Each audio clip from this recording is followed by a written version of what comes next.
एक मिनट में हम लोग ज्वाइन स्टार्ट कर रहे हैं। आप लोग वेट कीजिए।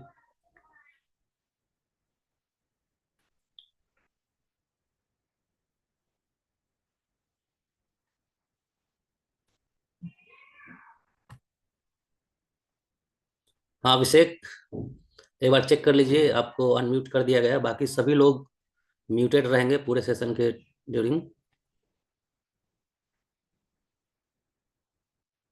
अभिषेक, एक बार चेक कर लीजिए।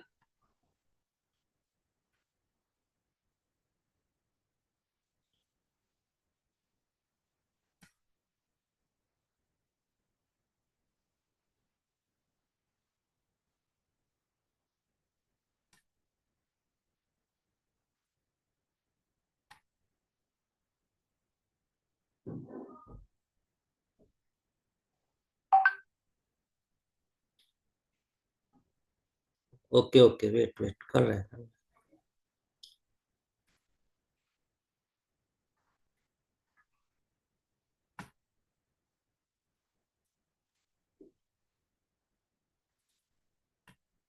Hello, good evening, boss. Good evening, everyone. एक मिनट अभिषेक, एक मिनट, एक minute, 1 minute. Yes, okay. Okay, boss. Okay.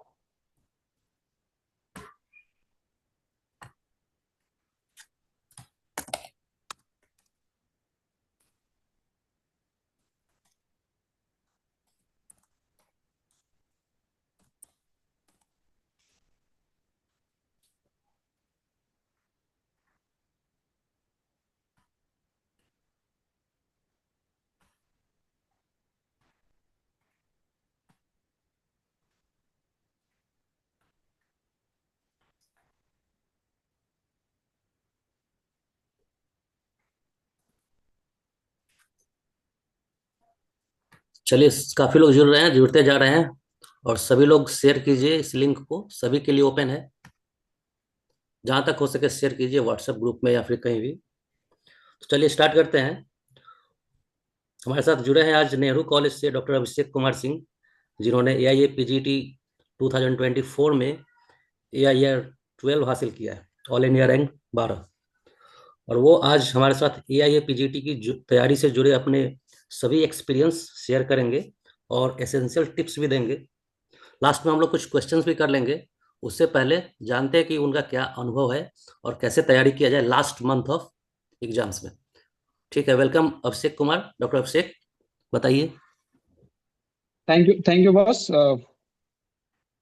जैसे कि मतलब बॉस ने बताया मेरे बारे में कि ऑल इंडिया रैंक 12 था, स्टेट रैंक मेरा 1 था। तो कुछ एक पॉइंट जो है मैं आप लोगों के साथ डिस्कस करना चाहूंगा, जैसे स्ट्रेटजी एग्जाम का कैसा होता है, ठीक है। रिवीजन कैसे करें, क्योंकि मैंने क्वेश्चंस देखे थे जो बॉस ने मुझे सेंड किया, उसमें बहुत सारे ऐसे क्वेश्चंस थे जो हम लास्ट में एक बार डाउट्स जो है उसको देखेंगे एक बार लास्ट में। तो सबसे first first of all, strategy ऐसा फिक्स स्ट्रेटजी मतलब it depends person to person, कि पर्सन खुद अपना स्ट्रेटजी कैसे करता है। Depending upon the duration of exam, depending upon कि आप कौन से इंटर्नशिप में हो इधर, या फिर आप ड्रॉप आउट ले रहे हो, इस पर ये निर्भर करता है। तो सबसे फर्स्ट रूल ये है कि आप कंसिस्टेंट रहो, रेगुलर रहो। कि आप अगर पर डे ही पढ़ रहे हो तो आपको पर डे ही पढ़ना पड़ेगा। ऐसा नहीं कि आपने आज पढ़ा कल फिर आप ड्रॉप कर रहे हो, परसों आप बिल्कुल भी नहीं पढ़ रहे हो। तो कंसिस्टेंट सबसे पहले आपको होना ही पड़ेगा रेगुलर अपने एग्जाम को लेके, क्योंकि एग्जाम का डेट प्रोबेबली अप्रैल में होना है। ठीक है, तो ज़्यादा ड्यूरेशन अपने पास है भी नहीं। और सब इसके अलावा आपको रिवीजन पे फोकस ज़्यादा करना होगा, क्योंकि जितना ज़्यादा आप रिवाइज करोगे उस टॉपिक को, उतना ज़्यादा बेटर आप उस टॉपिक को समझ पाओगे, और उसमें एरर के चांसेस बेहद ही कम हो जाएंगे, जितना अगर बेहतर रिवीजन आप करते हो तो। इसके अलावा आप जो पॉज का जो होमियो ट्यूटर ऐप पे जो टेस्ट देते हो आप, उसमें आप देखोगे कौन से एरर आपसे ज्यादा हो रहे हैं, कौन से पोर्शन में ज्यादा गलत हो रहा है आपसे क्वेश्चन, उसको आप एक शॉर्ट लिस्ट करो कि कौन सा आप टॉपिक आपसे नहीं हो पा रहे हो जिसमें ज्यादा आपको निगेटिव हो रहा है, वो आप देखो। और वो जितने आप पेपर अटेम्प्ट कर रहे हो, चाहे आप होमियो ट्यूटर ऐप पे कर रहे हो या फिर सक्सेस से कर रहे हो, काइजन से कर रहे हो, उसको एक शॉर्ट लिस्ट करो जो टॉपिक से आपको ज्यादा निगेटिव हो रहा है। उससे क्या होगा, आपका वीक पोर्शन जो होगा ना वो सॉर्ट आउट होगा। क्योंकि हम एक तो मतलब जो सही पोर्शन है उसमें तो सही कर ही रहे हैं हम, जो निगेटिव हो रहा है उसको सॉर्ट आउट करना सबसे इंपॉर्टेंट है। उससे क्या होगा, हमारा एक्यूरेसी एग्जाम में भी बेहतर होगा, और उससे मार्क्स अच्छे आएंगे और निगेटिव कम होगा और रैंक भी बेहतर होगा। और इसके अलावा और भी चीजें हैं, जैसे कि आप स्मार्टली पढ़ो। पहले आप पेपर को आप रिवाइज, आप पेपर को देखो, आप एनालाइज करो पेपर 5 to 6 ईयर कैसा पैटर्न आ रहा है। जैसे मैंने खुद भी किया था कि पेपर का पैटर्न 5 6 साल 8 साल का पहले पेपर स्टडी करो आप, कि कौन से पोर्शन से क्वेश्चन ज्यादा आ रहे हैं। स्मार्टली पढ़ो, ये नहीं कि आप हार्ड वर्क कर रहे हो इन रॉन्ग वे। आप पेपर को समझो कि कौन किस टाइप के क्वेश्चन अभी आ रहे हैं, स्मार्टली उनको आप एनालाइज करो। जैसे यूपीएससी के क्वेश्चंस को आप देखो, कुछ एक क्वेश्चन यूपीएससी से भी पिक करते हैं ये। और इसके अलावा कुछ एक क्वेश्चन प्रीवियस ईयर भी इस बार, kind of 7 to 8 question previous year के थे इस बार, जो कॉपी पेस्ट है, उसमें कोई भी ऑप्शन भी चेंज नहीं था। तो वो अगर आप गलत कर रहे हो तो वो फिर ज्यादा नुकसान हो जाएगा फिर, क्योंकि वो किसी से गलत नहीं होगा, क्योंकि प्रीवियस ईयर एटलीस्ट आपको रटा होना चाहिए फिंगर टिप पे। 5 5 to 6 ईयर एटलीस्ट पास्ट जो भी है, क्योंकि वो सब सही करेंगे। अगर आप वो गलत करते हो तो फिर रैंक आपका खराब होगा और आप बहुत पीछे हो जाओगे। इसके अलावा आपको अगर एमसीक्यूज करने हैं तो होमियो ट्यूटर ऐप पे आपको जितने एमसीक्यू आप अटेम्प्ट करो वो। इसके अलावा सक्सेस से आप टॉपिक वाइज जो भी है आप वो अटेम्प्ट करो। काइसन है, टर्निंग पॉइंट है। टर्निंग पॉइंट में एक खास बात है कि उसका रिपटरी जो है वो, उसका थ्योरी बेहद ही इस बार कारगर रहा मेरे लिए, क्योंकि उस पे बहुत सारे ऐसे हंटिंग थे इस बार जो रूब्रिक्स हंटिंग थे, बीबीसीआर के थे, वो 2 3 ऐसे कॉपी पेस्ट करके डाला हुआ था उसमें। तो आप देख सकते हो। इसके अलावा जितने एमसीक्यू करो, क्योंकि इस बार के पेपर पैटर्न जो था ना इस बार का, वो बहुत ही सिंपल और इजी था, but at the same time confusing भी था। अगर आपका पेपर आपने सही से आप रिवाइज नहीं किया अपना टॉपिक ना, तो एरर के चांस बहुत ज्यादा हो सकते हैं, और इस बार बहुत ज्यादा एरर हुआ भी बहुत उसमें। तो जितना हो सकता है आप एमसीक्यू करो। उससे क्या होगा ना कि आपका ब्रेन यूज टू हो जाएगा to handle that pressure while solving the MCQ. तो उससे क्या होगा ना कि आप बढ़िया कर सकते हो। आप एमसीक्यू आप पीयर प्रेशर में भी कर सकते हो। तो जितना जितना ज्यादा हो सकता है एमसीक्यू आप कोशिश करो कि अभी से अटेम्प्ट करें। इसके हाँ अलावा तो स्मार्टली प्रिपेयर करो। ये जी एक बहुत सारा जी जी। पॉइंट जी बॉस। आउट किया अभिषेक ने, कि जी तो बॉस। वो सब हम तो यहाँ पे लिख चुके हैं, ताकि ज़्यादा जी जी। स्ट्रेस नहीं करना पड़े। क्या क्या आप बोल रहे हैं सब कुछ लिखते जा रहे हैं। लेकिन एक क्वेश्चन है बीच में मेरा, कि ये जी क्वेश्चन बहुत बॉस। बार आया है, रिपीटेड है, कि सिली मिस्टेक को कैसे अवॉइड करें। देखिए वो स्लीप मिस्टेक का चांसेस इसलिए ज्यादा है, आइदर हम बहुत ज्यादा ओवर अटेम्प्ट कर रहे हैं क्वेश्चंस को बहुत ज्यादा, कि मतलब इमोशनली हम कंट्रोल अपने आप को नहीं कर पा रहे हैं कि हम इसको ज्यादा अटेम्प्ट करें, वो एक सिली का मेन कॉज है। दूसरा सर बॉस लैक करता है कि हमने रिवाइज उस टॉपिक को अच्छे से नहीं किया। हम 50% रिवाइज करके उस टॉपिक को अटेम्प्ट कर रहे हैं, तो उसमें चांसेस है कि सिली मिस्टेक्स ज्यादा हो जाएंगे। तो हाँ टॉपिक को बेहतर रिवाइज करना सबसे फर्स्ट प्रायोरिटी है। उसको मोर फ्रीक्वेंट रिवीजन जितना हो सके उसको रिवीजन करिए। और सबसे पहले जो वीक पोर्शन उसको सॉर्ट आउट करने से सिली मिस्टेक्स और भी चांसेस कम हो जाएंगे उसमें। हाँ, एक क्वेश्चन और है। क्वेश्चन तो ऐसे बहुत जी सारा बॉस। है, उसमें से जी कुछ बॉस जी। हाईलाइटिंग क्वेश्चन जो है। एक क्वेश्चन ये है कि कुछ ऐसे स्टूडेंट हैं जो जी बॉस। बहुत दिनों के बाद तैयारी स्टार्ट किए हैं, या फिर उनका बेसिक बहुत ही कमजोर है, जी। बात वही हुआ। उन लोगों को लास्ट में क्या करना चाहिए, क्या सरेंडर कर देना चाहिए, कि उन लोगों के पास कुछ मौका है। यही। बिल्कुल बॉस, मौका बेहतर बिल्कुल ही है, क्योंकि अभी जो क्वेश्चंस आ रहे हैं बॉस, इस साल का जो पैटर्न था एकदम बेसिक क्वेश्चन था, बहुत ही बेसिक था। अगर जैसा कि आप होमियो ट्यूटर ऐप पे आप जैसे बॉस आप बता रहे हैं, या फिर आप जो भी गाइड कर रहे हैं, बेसिक जो आप क्लियर कर रहे हैं सबका, तो बेसिक ही क्वेश्चंस इस बार भी आए। टोले कॉजम रिमूव द कॉज, एकदम बेसिक। और कौन सा मतलब एफोरिज्म में उसका अरेंज करना, एफोरिज्म 1 2 3 4, एकदम बेसिक है एकदम। तो आप बिल्कुल भी गिव अप मत करिए, होपफुल रहिए। और कोशिश करिए कि जो भी बेसिक्स है ना उस सब्जेक्ट का बेसिक मुझे पता होना चाहिए। जैसे ऑर्गन का बेसिक आपको पता होना चाहिए, इंट्रोडक्शन पता होना चाहिए उसका। तो बिल्कुल बॉस, बेसिक अगर हम मेहनत करते हैं खुद से करते हैं तो डेफिनेटली कर सकते हैं बॉस। गिव अप करने से कुछ भी नहीं होगा। हाँ, और एक क्वेश्चन बहुत ही ये भी था, बहुत ही हाईलाइटिंग था। जी बॉस। जी निगेटिव कैसे हम लोग रोके, how to avoid negative marking. बस निगेटिव निगेटिव हम ज्यादा कर पाते हैं इसलिए क्योंकि हम बहुत ज्यादा इमोशनली अपने आप को कंट्रोल नहीं कर पाते हैं। हम ओवर अटेम्प्ट करने लगते हैं कि हम ज्यादा से ज्यादा करें। एक स्ट्रेटजी फिक्स हम हमारे पास होना चाहिए कि अगर पेपर हमारा इजी आता है तो हमें कितना अटेम्प्ट करना है। चूंकि मैंने भी बॉस अपने एग्जाम में ये हम्म डिसाइड किया था कि प्रीवियस ईयर 2023 के हिसाब से पेपर टफ थे उस समय।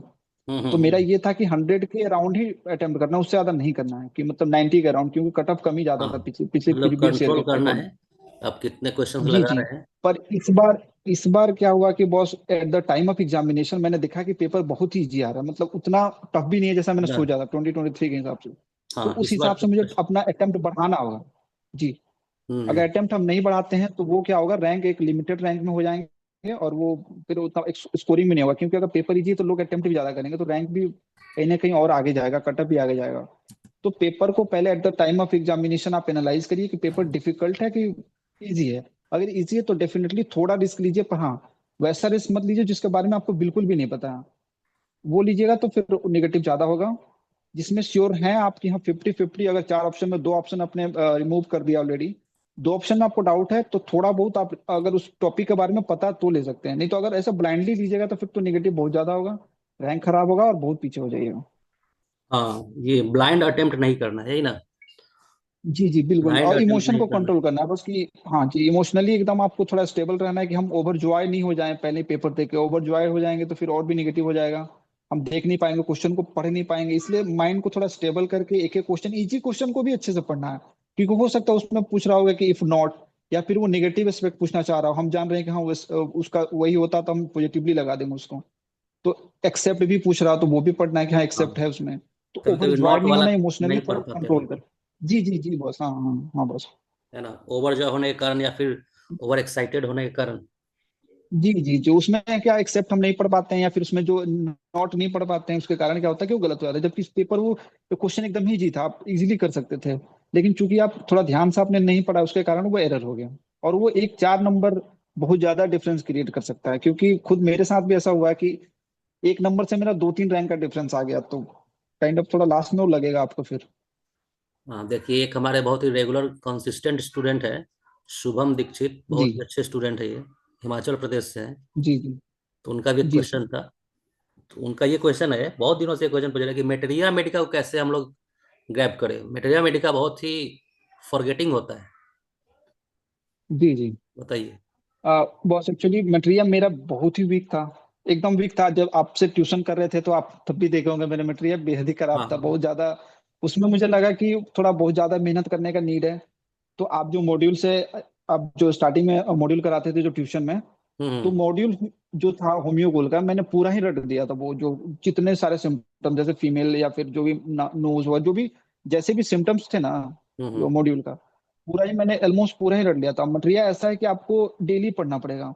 स्टार्टिंग में ऐसा टाइम था जब मटेरियल में तकरीबन 4.5 घंटा भी पढ़ रहा था, स्टार्टिंग में 6 बजे से उठ के मैं 10 साढ़े 10 तक करता था पहले, क्योंकि मतलब मटेरियल रेगुलर सबसे इसको वीक था। पढ़ना और ही मटेरियल, पड़ेगा, इसका कोई जी जी जी, शॉर्ट अगर आप एक शॉर्ट दिन, अगर तरीका नहीं। कल कल नहीं करते हैं तो आपने जो पहले एक दिन पहले पढ़ा वो पूरा ही गायब हो जाएगा। तो आप अगले दिन जो पढ़ रहे हैं तो पिछले जो आपने पढ़ा उसको भी हाँ, रिवाइज करना होगा, और नया जो आप पढ़ रहे हैं उसको भी ऐड करना होगा, क्योंकि एक दिन आप छोड़िएगा, मिस करिएगा, वो पूरा ही गायब हो जाएगा। तो ऐसा सेम सब्जेक्ट है, आपको कांस्टेंट रिवीजन करना होगा, समय भी देना होगा इसमें। सेम चीज हम क्लास में बताते रहते हैं कि पीछे का भी रिवीजन आपको जी आज जी ही करना है, उसको बिल्कुल लास्ट के लिए बिल्कुल, नहीं छोड़ना। वही सेम पैटर्न है बहुत जो आप पहले कराते थे ना, कि पहले पीछे वाला रिवीजन पहले करो फिर नया ऐड करो उसमें। तो पर डे वही आपको एक बनाना पड़ेगा कि वो एक्युमुलेट होते जाएगा धीरे धीरे ब्रेन में, कि पिछला भी रिवाइज करो, आप नया जो पढ़ रहे हो उसको भी ऐड करो। हाँ, मतलब यही है कि अगर कोई ऐसा टॉपिक जिसमें कोई कॉन्सेप्ट नहीं है, कोई जिसमें कोई फॉर्मूला नहीं है, जी जिसमें कोई जी ट्रेंड नहीं है, जी जी उसको आपको जी एकदम समझ लीजिए कि डेली रिवीजन करना ही है। लास्ट तरीका जी जी यही है। बिल्कुल, रिवीजन करने में तभी वो स्टे करेगा, नहीं तो फिर एक दिन में वो गायब हो जाएगा, आप एक दिन छोड़िएगा पिछला पूरा ही गायब हो जाएगा। पीएम जैसा नहीं है कि आप सिस्टम पढ़ लिए तो बहुत दिनों तक याद रहेगा, है ना? जी जी बिल्कुल, क्योंकि पीएमएस बहुत कंसेप्ट है उसमें कि आप कंसेप्ट समझ सकते हैं, पर हम्म। मटेरियल में ऐसा एज सच, मतलब एग्जाम के पॉइंट ऑफ व्यू से ऐसा डायरेक्टली कोई कंसेप्ट है नहीं। जो हम्म। क्वेश्चन जैसा पूछता है उसके हिसाब से, अभी उसमें कुछ ट्रेंड चेंज हुआ है बॉस, कि उसमें अब क्या है ना, क्लिनिकली वो पूछ रहे हैं, कोई हाँ, क्लिनिकल केस सिनेरियो बेस्ड, बना के केस पूछ रहे हैं बेस्ड। कि अगर जी जी केस बेस्ड स्टडी पूछ रहे हैं, तो आपको सिम्टम्स अगर पता है तो आप कोरिलेट करके उसको टिक आउट कर सकते हैं। अच्छा, इसी से जुड़ा एक और क्वेश्चन है मेटेरिया मेडिका का ही। कुछ लोग जी बोलते हैं कि हम जी एलेंस की नोट पढ़े कि बोरिक भी पढ़ ले। क्या कहिएगा उन लोगों को, लास्ट में क्या करना बॉस, बॉस 2023 में बोरिक से क्वेश्चन ज्यादा थे, पर इस बार एलन से क्वेश्चन ज्यादा थे इस बार। है? हाँ, तो तो मेरे ट्वेंटी हिसाब से दो ट्वेंटी तीन थ्री साल से एटलीस्ट पहले ट्रेंड वो भी सेम ही रखते एलेंस हैं। ज्यादा था। जी जी जी जी जी। तो बोरिक अगर जैसे मेरा बॉस क्या था कि एक तो जो होम्योकुल से था पूरा ही वो मटेरियल मेडिका था, एलन का ही पूरा ही। इसके अलावा काइजन का जो बोरिक एक्सट्रैक्ट था वो मैंने पूरा किया था, और क्वेश्चन सक्सेस है बोरिक का, और काइजन का बोरिक का जो क्वेश्चन था प्रीवियस ईयर का, या फिर जो भी बोरिक के क्वेश्चन थे वो मैंने बनाए थे। डायरेक्टली बोरिक पढ़ना मेरे लिए मुश्किल था, तो एलेन ही पॉइंट काइंड ऑफ मैंने किया था, एलेन ही किया था, बोरिक तो नहीं किया था। एलेंस की नोट सेम चीज हम भी यही सबको बता जी रहे जी, हैं और कि स्पेशली जी लास्ट टाइम में तो आपको बोर्ड उतना मोटा बुक आपको नहीं उठाना चाहिए। एलेंस की नोट ही जी कम जी से कम बिल्कुल, उसको मास्टर क्योंकि कर लीजिए। एग्जाम का ड्यूरेशन भी ज्यादा नहीं है अभी, तो 2 3 4 महीने में हो जाएगा वो। और बस हाँ, अगर आप क्वेश्चंस बनाते हैं बोरी के, तो मोस्ट ऑफ द क्वेश्चंस वो बोरी के कवर हो जाते हैं, अगर आप क्वेश्चन अच्छे से बनाते हैं और उसको बोर्ड फ्रीक्वेंटली का क्वेश्चंस बनाते हैं, जैसे सक्सेस मतलब, में अच्छा हाँ, खासा क्वेश्चन दिया है बोरी का। बोर्ड जी। के लिए कम से कम एमसीक्यू तो कर उससे सकते हैं ना। जी जी एमसीक्यू कर ले, और एक्सट्रैक्ट जो बोरिक का दिया हुआ काइजन में, अगर वो देखना चाह रहे हैं तो वो देख लें। चलिए, क्योंकि इस बहुत बार अच्छा। बॉस कुछ इंसर्शन रीजन में था ना, वो कुछ स्टेटमेंट में 1 2 क्वेश्चंस दिखे थे जो कि बोरिक से थे, और वो अगर आप काइजन का एक्सट्रैक्ट पढ़ते हैं या फिर सक्सेस का एक्सट्रैक्ट पढ़ते हैं तो काम काम उससे भी हो सकता है। अच्छा अच्छा, चलिए, साथ में आप तो कुछ बुक का भी बात बता रहे हैं, क्योंकि कुछ क्वेश्चन ये भी है कि कौन सा बुक फॉलो करें। अभी जस्ट एक क्वेश्चन आया है कि एमसीक्यू के लिए कौन सा बुक हम फॉलो करें।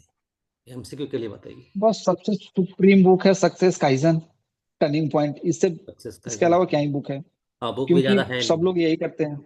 जी जी सब लोग यही करते हैं। हम मटेरिया के लिए मैंने खुद से जो क्रैक्ड एंट्रेंस किया था उसको 2 3 बार एक बार किया था, और वो सेम क्वेश्चन वो सक्सेस काइजन में भी सेम ही है काइंड ऑफ, सेम ही है, जो हर तरह तो क्रैक्ड घुमा फिरा एंट्रेंस के में है। सेम ही रहता है। जी जी जी वो उसमें भी सेम, जैसा माइंड का अगर सिम्टम्स दिया 100 150, तो 100 150 आपको माइंड में काइजन में भी मिल जाएगा, सेम ही मटेरिया मेडिका का जो क्वेश्चन है। तो काइंड ऑफ सेम ही था क्वेश्चन। वैसे आप क्रैक्ड एंट्रेंस से देख सकते हैं, अगर प्रीवियस ईयर भी उसमें दिया हुआ है, और अलग से बहुत सारे एमसीक्यू भी है, तो अगर वो एमसीक्यू करना चाहते हैं तो कर सकते हैं। हाँ, तो हम भी क्या करते हैं, अपने ऐप के अंदर जो एमसीक्यू डालते हैं, खुद से थोड़ी बनाते हैं। हम भी जहाँ तहाँ से उठा उठा के जी गैदर करते हैं। बस हाँ कुछ जी जी, क्वेश्चन को तो हम वो लोग काइंड अवॉइड ऑफ कर देते कवर ही हैं। हो रहा है एक तरह से। कॉमन क्वेश्चन उसको हटा देते हैं, यही करते हैं।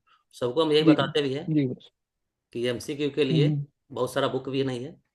तो एक क्वेश्चन ये भी था कि एमसीक्यू का कौन सा बुक फॉलो करें। तो अगला क्वेश्चन ये है, हम्म, उत्तराखंड की एक जी। स्टूडेंट है, वो पूछ रही है कि सिंड्रोम्स, लाइक सिंड्रोम्स, कुछ टर्म्स, जैसे कुछ नेमिंग टाइप के साइन होता है ना, नेमिंग टाइप हम्म, के साइन, जैसे कुछ कुछ सिंड्रोम है, जैसे जी कुछ जी जी। ट्रायड है, जो उसको मतलब जो हम्म। जिसका लिस्ट होता है बहुत सारा, उसको कैसे अब बस ये तो इकट्ठा याद कर ले। ये एक होम्योकोल मॉड्यूल में पीछे दिया हुआ है एक जगह हाँ, पूरा ही, वही वही है, सिंड्रोम्स पूरा ही। है उसमें भी, उसको इकट्ठा तो करके उसको देख याद सकते हैं, नहीं। उसको रिवाइज। जी जी वो एक साथ दिया हुआ है। उसमें आप शॉर्टलिस्ट कर ले जो फ्रीक्वेंटली पूछता है, जैसे कि बहुत सारा ऐसा ट्रायड है जो पूछता है फ्रीक्वेंटली, उसको आप शॉर्टलिस्ट कर दें। वो कैसे पता चलेगा, जब आप क्वेश्चन अटेम्प्ट करिएगा प्रीवियस ईयर या कहीं से आप क्वेश्चन अटेम्प्ट कर रहे हैं, तो वो क्वेश्चन आपको दिख जाएगा कि कुछ क्वेश्चन है जो फ्रीक्वेंटली, जैसे जीआईटी का, जीआईटी से रिलेटेड कोई भी ट्रायड है या सिंड्रोम है, वो फ्रीक्वेंटली पूछते हैं, तो वो आप ऐसे शॉर्टलिस्ट कर सकते हैं। हाँ। तो होम्योकुल में एक साथ दिया हुआ है पीछे। तो ओवरऑल मतलब मटेरियल ज़्यादा जरूरत नहीं है, बस आपको काम करते रहना है जी ना। स्मार्टली पढ़ना है, बस स्मार्टली पढ़ना है, क्योंकि अगर मतलब सिलेबस इतना अनडिफाइंड सिलेबस कुछ है नहीं इसमें। क्योंकि वेटेज के अकॉर्डिंग इन्होंने पहले पिछली बार दिया था, इस बार की इतना क्वेश्चन आएगा, वो वेटेज वो फॉलो करते नहीं है अपने हिसाब से। वो ऐसे मतलब सिलेबस भी बहुत वास्ट है, तो स्मार्टली करके इसको बेहतर किया जा सकता है, इंस्टीड ऑफ कि आप हार्ड वर्क कर रहे हो इन रॉन्ग डायरेक्शन, तो उसका फिर कोई मतलब नहीं है। स्मार्ट स्टडी भी करना है। चलिए, तो जी यहाँ जी पे हम बिल्कुल। इसको भी नोट कर लेंगे। स्मार्ट स्टडी के लिए आपको ज़्यादा गैदर नहीं करना, ज़्यादा स्टडी मटेरियल गैदर नहीं करना है। जितना है आपको उसी को स्मार्टली पढ़ना है, फ्रीक्वेंटली और रिवीजन रिवीजन करना है, फ्रिक्वेंटली फ्रीक्वेंटली करना है। बार बार सही उसी को बात, रिवाइज करना है जी। Frequent revision. एक क्वेश्चन और है जो बहुत ही कॉमन है, हाँ टाइम हाँ मैनेजमेंट बस। कैसे करें लास्ट में। टाइम मैनेजमेंट, इस पे थोड़ा सा अच्छे से। बस एग्जाम के ड्यूरेशन में, मतलब एग्जामिनेशन हॉल में या फिर उसके पहले। हाँ, एग्जामिनेशन हॉल में नहीं, उसका तो हम बात करेंगे, एग्जामिनेशन से पहले जी जी तैयारी के लिए। एग्जामिनेशन से पहले। जी जी बिल्कुल।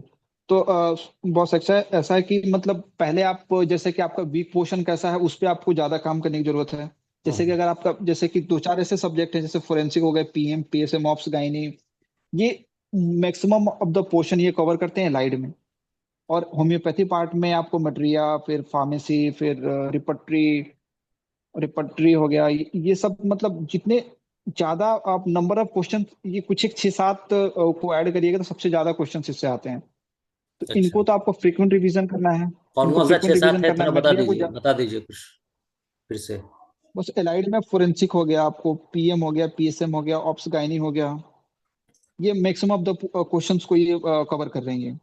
हाँ, सही और बात। इसके अलावा आपको होम्योपैथी पार्ट में आपको मटेरिया हो गया, रिपट्री हो गया, फिर फार्मेसी हो गया। पूरा होम्योपैथिक तो करना ही होगा।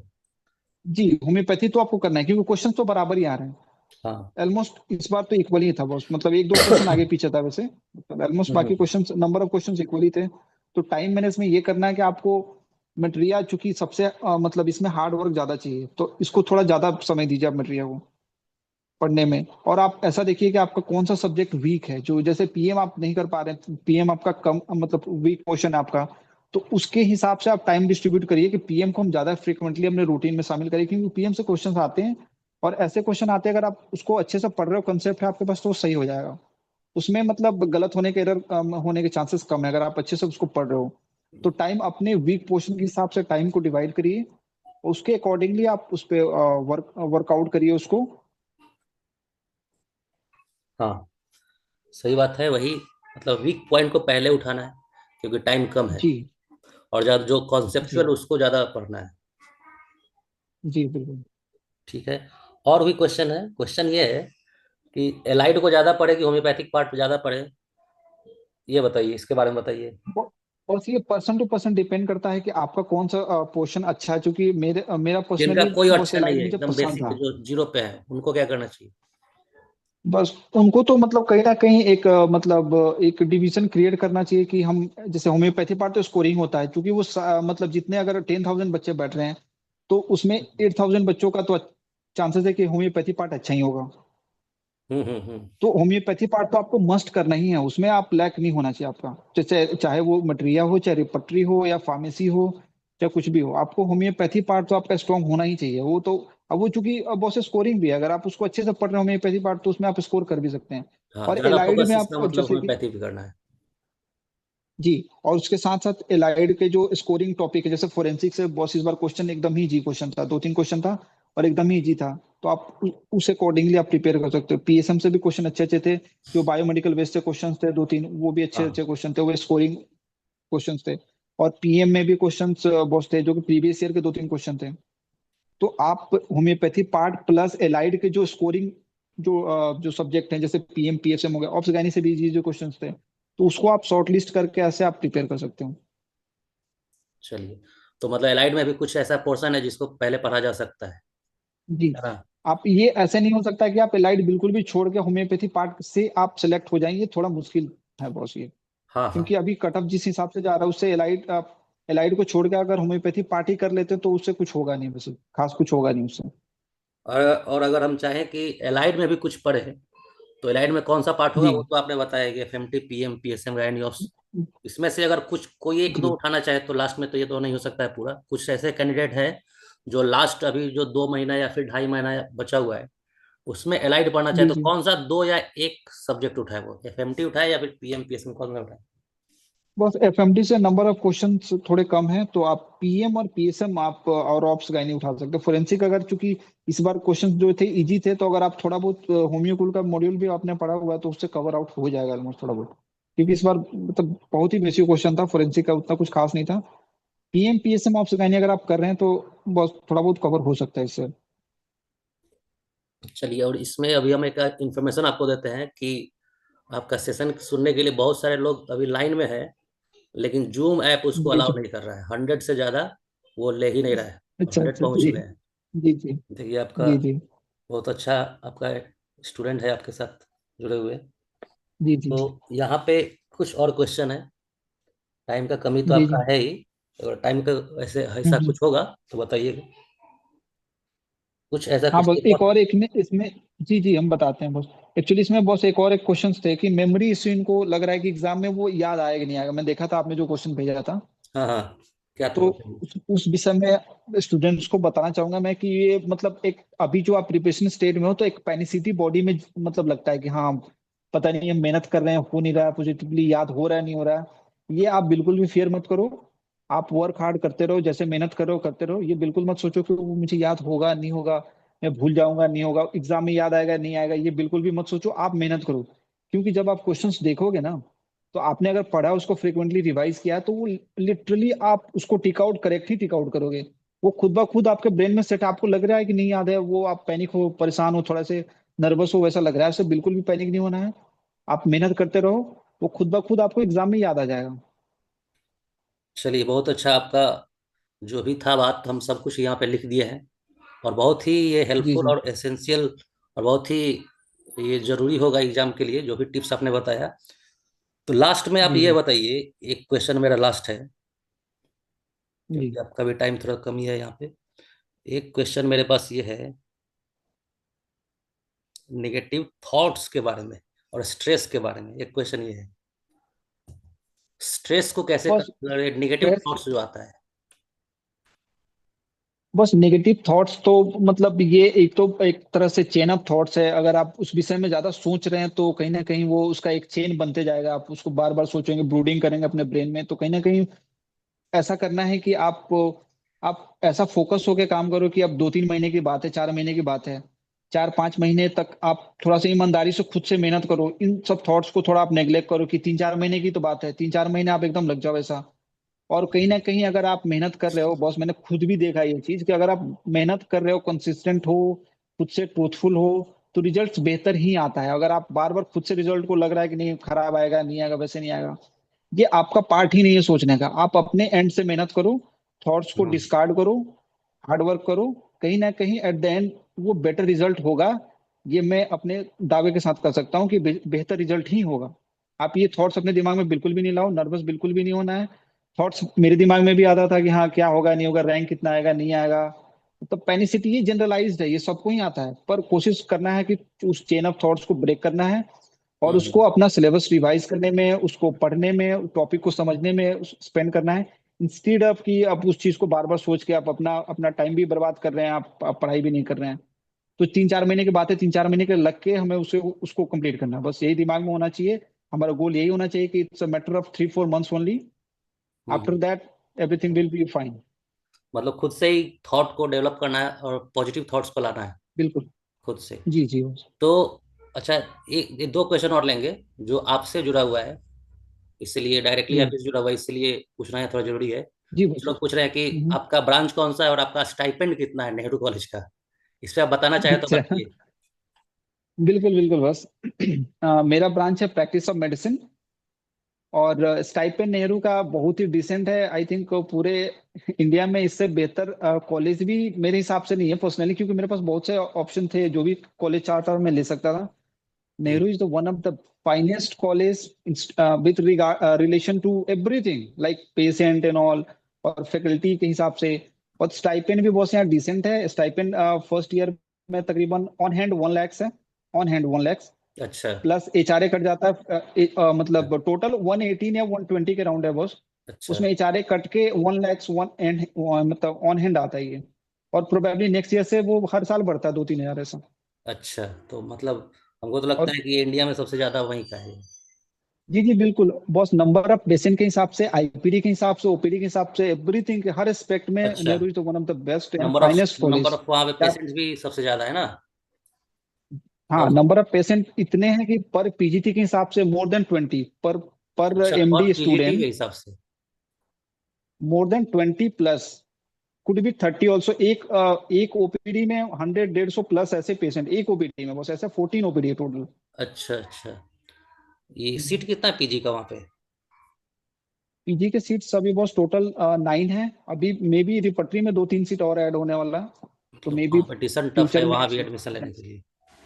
जी, बाहर के लोगों के लिए बस 4 सीट है, जो मतलब ऑल इंडिया से जो आ रहे हैं उनके लिए 4 सीट है, और इंटरनल वो दिल्ली कोटा 50% रिजर्व है, जो कि 5 सीट है। अच्छा, चलिए। तो कुछ ऐसा भी क्वेश्चन है जो जी एग्जामिनेशन हॉल के अंदर कैसे हम लोग प्रिपेयर करें, लेकिन उसके बारे में हम आपसे एग्जामिनेशन से एक दिन पहले भी जुड़ेंगे। आप फिर से एक बार टिप्स जी जी दीजिए। बिल्कुल बस, बिल्कुल। एग्जामिनेशन से एक दिन जी पहले, जी बस, क्योंकि उसके बिल्कुल। बारे में तो उसी समय बात करना सही रहेगा। अभी आप सिर्फ इसी पे हाँ जी फोकस कीजिए, बिल्कुल। आप लोग कि पढ़ाई कैसे करें, टाइम मैनेजमेंट कैसे करें, नेगेटिव थॉट्स को, नेगेटिव मार्किंग को कैसे कम करें। ठीक है। जी, बस चलिए, इतना बहुत दिमाग ही। में रखना है कि हाँ। It's a matter of 3-4 year, 3-4 months only, 3-4 महीने की बात है, 3-4 महीने लग के कंप्लीट कर लेना है। आफ्टर दैट मतलब सब कुछ ही बेहतर है। बस 3-4 महीने की बात है। जो भी ट्रबल आपके लाइफ में अभी भी है, आप प्रिपरेशन के दौरान बहुत सारा ट्रबल होता है लाइफ में, आप कंसंट्रेट नहीं कर पाते हो, थॉट्स बहुत सारे आते हैं, क्वेश्चन लगता है कि कर रहे हैं फिर भी कंप्लीट हो नहीं रहा है, लेकिन ऐसे पैनिक बिल्कुल भी नहीं होना है। आप जो कर रहे हो आप करते रहो, हार्डवर्क करते रहो, बस ट्रूथफुल रहो अपने हिसाब से, कि सही से कंसिस्टेंटली मेहनत करो। ये नहीं चलिए कि आप आज पढ़ रहे हो एक कल नहीं क्वेश्चन पढ़ रहे हो परसों नहीं अभिषेक, पढ़ रहे हो। लास्ट जी एक बस बस। क्वेश्चन है जी। हम्म। कि बहुत ही इंपॉर्टेंट लगा देख के कि first year and second year का जो स्टूडेंट है बीएचएमएस का, उसको क्या अपना जी एकेडमिक पे फोकस करना चाहिए कि उसको एआईपीएटी का तैयारी शुरू करना चाहिए?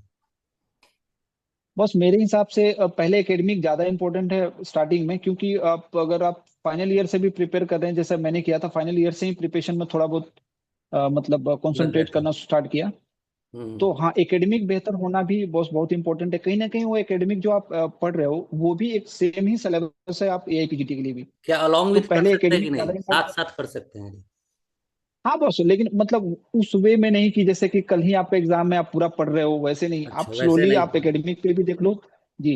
एकेडमिक भी कर सकते हो प्लस आईपीजीटी के हिसाब से, जैसे एलाइड है आपका, एलाइड में कुछ टॉपिक आप पैथोलॉजी कर सकते हो, क्योंकि लास्ट मोमेंट में भी पैथोलॉजी कोई नहीं कर सकता, फिजियोलॉजी कोई नहीं कर सकता, एनाटॉमी उतने अच्छे से कोई नहीं कर पाता। अगर आपके पास टाइम है तो आप पैथोलॉजी अच्छे से करो, फिजियोलॉजी अच्छे से करो और एनाटॉमी अच्छे से करो। आपके पास समय है अभी, अगर आप फर्स्ट ईयर में, सेकंड ईयर में हो या फिर थर्ड ईयर में हो। और बॉस एक और एक क्वेश्चन था, इंटर्नशिप के दौरान हाँ कैसे करें। एक क्वेश्चन आपने जो भेजा था उसमें तो ये था हाँ, है। कि ड्यूरिंग इंटर्नशिप प्रिपरेशन कैसे करें। तो जब भी आपको समय मिल रहा है इंटर्नशिप के अलावा, क्योंकि हमारे यहाँ भी बहुत ऐसे बच्चे हैं जो इंटर्नशिप में इतना काम है फिर भी वो टाइम मैनेज करके थोड़ा बहुत पढ़ रहे हैं। तो अगर होम्योपैथी पार्ट ड्यूरेशन, अगर होम्योपैथी पार्ट अगर ड्यूरिंग इंटर्नशिप आप थोड़ा बहुत कर सकते हो तो करो। क्योंकि आफ्टर इंटर्नशिप आपको 5 to 6 मंथ आपको एटलीस्ट मिलेंगे, या 4 मंथ्स मिलेंगे आपको जब एग्जाम होने वाला हो तब, आपके इंटर्नशिप कंप्लीशन के बाद। तो उस टाइम आप अच्छे से मेहनत और कर सकते हो। तो इंटर्नशिप के दौरान जो आप कर सकते हो होम्योपैथी पार्ट या फिर लाइट वट एवर जो आपका फेवरेट है उसको आप अच्छे से कमांड कर लो। और जो एग्जाम से पहले 3-4 महीने आपको मिलेंगे उसमें आप जो रिवाइज करके या फिर ऐसे कर सकते हो। चलिए, तो और कुछ आप अपने तरफ से कुछ लास्ट में एक दो लाइन बता दीजिए, क्या आपका मैसेज होना चाहिए सभी स्टूडेंट्स के लिए, एक दो लाइन में बस मैसेज टर्मिनेट यही, कीजिए जी इसको। जी, मैसेज यही है स्टूडेंट से। आप अगर आप जो भी सोर्स बुक से पढ़ रहे हैं, आप किसी भी जैसे कि आप होंगे ट्यूटर के माध्यम से आप पढ़ रहे हैं, तो आप ट्रूथफुली आप उसको अच्छे से एक एक जो भी पोर्शन, जैसे बॉस ही करा रहे हैं जो भी आप अपना, तो अच्छे से आप पोर्शन कंप्लीट करिए, मेहनत करिए, हार्डवर्क करिए। कोई भी मतलब पैनिक नहीं होना है, नर्वस नहीं होना है बिल्कुल। और जो भी हो रहे हो आप नर्वस पैनिक हो रहे हो, आप थोड़े से परेशान हो रहे हैं, it's a part of examination preparation. ये सबके साथ होता है, मेरे साथ भी हुआ, आपके साथ भी होगा। तो कुछ घबराना नहीं है, फोकस करिए, कीप हैमरिंग। और गाइड के लिए निशान बॉस हैं ही, आप उनसे संपर्क कर सकते हैं, बहुत अच्छे गाइड हैं। मैंने भी उनसे ट्यूशन करा था स्टार्टिंग में। तो आप बिल्कुल कर सकते हैं, और कोई भी डाउट हो आप बॉस से पूछ सकते हैं। ठीक है बॉस। चलिए, बहुत ही अच्छा रहा, बहुत ही फ्रूटफुल, मेरे ख्याल से बहुत ही फ्रूटफुल रहेगा स्टूडेंट्स के लिए। ठीक है, बहुत ही जी जी अच्छा लगा बॉस। और बहुत ही सक्सेसफुल रहा। देखिए कितने स्टूडेंट्स हैं, अभी भी 99 है, वो जुड़ना ही नहीं दे रहा जूम जी ऐप। चलिए आगे मिलेंगे हम लोग, इसका थोड़ा सा पेड वर्जन ले लेंगे तो और थोड़ा टाइम ड्यूरेशन मिल जाएगा और थोड़ा लिमिटेशन भी बढ़ेगा। ठीक है, चलिए, थैंक यू अभिषेक। फिर बिल्कुल। कभी बात करेंगे थैंक आपसे। यू बॉस, थैंक यू, चलिए, गुड थैंक नाइट। यू। जी बॉस, गुड नाइट।